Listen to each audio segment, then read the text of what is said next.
key is for any companies that haven't done it yet, it's time now. Everyone has to do data mapping. There's no way to avoid data mapping anymore. You have to know where you're getting data from, what data you're getting, how you're using it, and even more importantly, how you're sharing it, because so many of these new laws have very specific requirements with regard to, the sharing of data between different entities. And the CPRA now, there are even obligations to pass deletion requests, not just to your service providers, but also even to third parties and contractors that you may have shared data with. So understanding, at a minimum, what you're collecting, how you're using it, and how you're sharing it is super important. At the end of the day, though, all of these laws, globally, even beyond just the US, there are so many common themes, right? So when I first talk to a client that's completely overwhelmed and like, where do I start?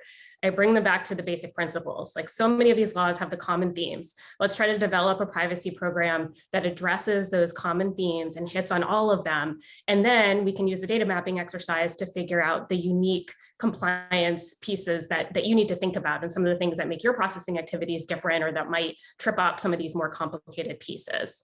But at the end of the day, privacy and security compliance, it's not a one-time exercise, right? It's iterative, it's dynamic, it's ongoing. So a lot of companies need to think about, like, we need to start someplace, we can build on it.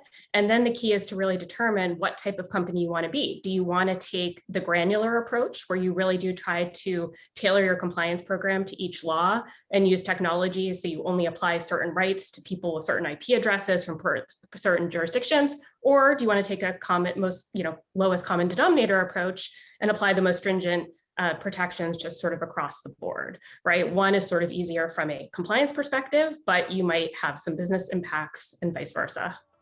Yeah.